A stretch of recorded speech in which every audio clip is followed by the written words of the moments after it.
স্বাগত সবাইকে বর্ণমালা প্রিন্টার্স ইউটিউব চ্যানেলের আজকের এই ভিডিওতে। আজকে আমি আপনাদেরকে দেখাবো এই যে গোল লোগোগুলা রয়েছে এগুলা কিভাবে তৈরি করবেন বা এইরকম গোল লোগো কিভাবে আপনারা তৈরি করবেন। ইলাস্ট্রেটর সফটওয়্যার আমরা ওপেন করলাম। তো ফাইল থেকে নিউ অপশনে ক্লিক করে নতুন একটি ডকুমেন্ট নিতে হবে। প্রিন্ট মোডে রেখে A4 সাইজের পেপার রেখে এখানে ইঞ্চিতে না দিয়ে আমরা মিলিমিটারে রাখলাম, আর কালার মোড অবশ্যই CMYK রাখলাম। তো এখন আমাদের যে লোগোটি রয়েছে সেটা টান দিয়ে আমরা এখানে ইলাস্ট্রেটরে নিয়ে আসলাম।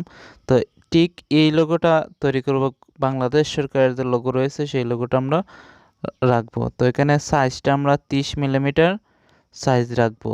তো 30 মিলিমিটার এটা খুবই ছোটো সাইজ। তো এটার সাইজটি হবে 1.5 ইঞ্চি, প্রায় এরকম। তো এই সাইজটা আমরা নিলাম। তো এখন এইটাকে আমরা স্ট্রোকে দিয়ে দিলাম, স্ট্রোকের কালারটা কালো দিয়ে দিলাম।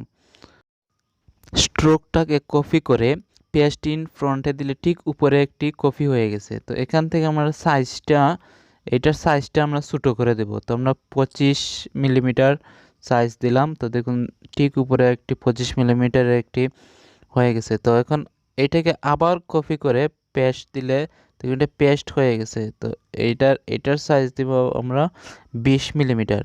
তো তিনটি একসাথে সিলেক্ট করে আমাদেরকে সেন্টার করতে হবে। তো এখান থেকে এইটি আর এইটি দিয়ে দিলে আমাদের প্রত্যেকটি সেন্টার হয়ে গেছে। তো এখন আমাদের যে কাজ করতে হবে, মধ্যের যে দাগটি আছে সেটি আমরা কাটবো। তো কাটার জন্য আমাদের ঠিকঠাক মতন সমান করে কাটার জন্য আমি 2টি লাইন দিলাম এবং 2টি সিলেক্ট করে Ctrl+2 দিয়ে লক করে নিলাম। দেখুন এটা এখন আর সিলেক্ট করা যাচ্ছে না। তো এখন আমাদের সিজার টুল দিয়ে আমরা মধ্যের যে স্ট্রোকটি রয়েছে বা যে লাইনটি রয়েছে সেটি এখানে কাটবো এবং শিফট চেপে এখানে ক্লিক দিলেই, সিজার টুল দিয়ে ক্লিক দিলেই এখানে কাটা হয়ে গেছে। তো এখন Alt+2 দিয়ে আনলক করে এই দুটি ডিলিট করে দিলাম এবং এই দুই অংশ ডিলিট করে দিলাম। দেখুন এটা কাটা হয়ে গেছে। এখন আমাদের টাইপ টুল থেকে আমাদের লেখাগুলোকে লিখতে হবে বা লেখাগুলোকে টাইপ করতে হবে। তো এখানে লেখাগুলো লিখতেছি আমি। গণপ্রজাতন্ত্রী বাংলাদেশ উপরে লেখা আছে এবং নিচে লেখা আছে সরকার। তো এই লেখাগুলোকে আমাদের আউটলাইন করে নিতে হবে, ক্রিয়েট আউটলাইন করতে হবে এখান থেকে, অথবা সিলেক্ট করে Ctrl+Shift+O। তো এখন আমরা এই লেখাকে ব্রাশে তৈরি করব। F5 প্রেস করলেই এই ব্রাশটা চলে আসবে এবং এখান থেকে ক্রিয়েটে দিয়ে এই যে আর্ট ব্রাশ এবং এখান থেকে ওকে দিলেই এটা ব্রাশ তৈরি হয়ে গেছে। এখন এই লাইনটি সিলেক্ট করে F5 প্রেস করলে এটা আসবে এবং এই যে ব্রাশ আছে সেটাতে ক্লিক দিলেই এটা কিন্তু অটোমেটিকলি এইভাবে হয়ে যাবে। তো ঠিক একইভাবে এটাকে Ctrl+Shift+O দিয়ে আউটলাইন করে এটাকে ভার্টিক্যালে করে এবং হরিজন্টালে দিয়ে দিতে হবে। প্রথমে হরিজন্টাল, তারপর ভার্টিক্যাল, লেখাটাকে ঘুরিয়ে দিতে হবে। তারপরে ব্রাশ তৈরি করতে হবে, ক্রিয়েটে গিয়ে এখানে আর্ট ব্রাশ, ওকে, এখান থেকে ওকে দিতে হবে। এইটা সিলেক্ট করে F5 প্রেস করে আমরা যে ব্রাশটা তৈরি করছি সেই ব্রাশে ক্লিক দিলেই কিন্তু এইটা হয়ে যাবে বা ব্রাশ তৈরি হয়ে যাবে। তো দেখুন এখানে লেখাটা ঠিকঠাক মতন বসে গেছে। এখন আমাদের এক্সপান্ড করে দিলেই এইটা শেষ হয়ে যাবে, এটা কাজ শেষ হয়ে যাবে। তো এখানে আমাদের যে এই যে স্টার টুলটা রয়েছে, এই স্টার টুল থেকে আমাদের 2টা স্টার দিতে হবে।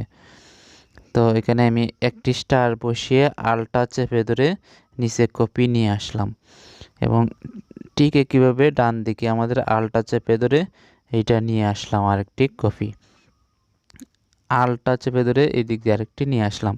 তো এখন আমাদের মধ্যের যে কালারটি রয়েছে সেই কালারটি আমাদের দিতে হবে। লেখা দুটির কালার এখান থেকে আমি কালার সিলেক্ট করে সবুজ কালার দিয়ে দিলাম এবং স্ট্রোকগুলার কালার সবুজ দিয়ে দিলাম। এই স্টারগুলার কালার লাল কালার রয়েছে, এখান থেকে আমি সিলেক্ট করে লাল কালার দিয়ে দিলাম। তো মধ্যের যে কালারটি রয়েছে সেটি লাল কালার দিলাম। এখন আমাদের মানচিত্র যেটি রয়েছে বা ম্যাপ যেটি রয়েছে সেটি বসাইতে হবে। তো গুগলে গিয়ে বাংলাদেশ ম্যাপ ভেক্টর লিখলে এরকম ম্যাপ চলে আসবে। তো আমি একটি সেভ দিয়ে রাখছি, এটাকে ইলাস্ট্রেটরে নিয়ে আসলাম।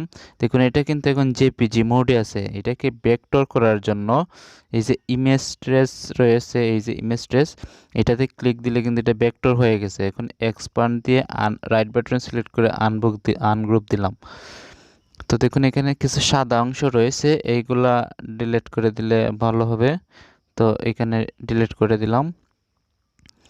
এখন এই ভেক্টর ফাইলটাকে আমাদের মধ্যে নিয়ে বসাইয়া কালারটা চেঞ্জ করে দিলেই কিন্তু আমাদের কাজ হয়ে গেছে। তো দেখুন এটা কালারটা কিন্তু এখান থেকে আসছে না। আইড্রোপার দিয়ে আমি এই কালারটা দিলাম।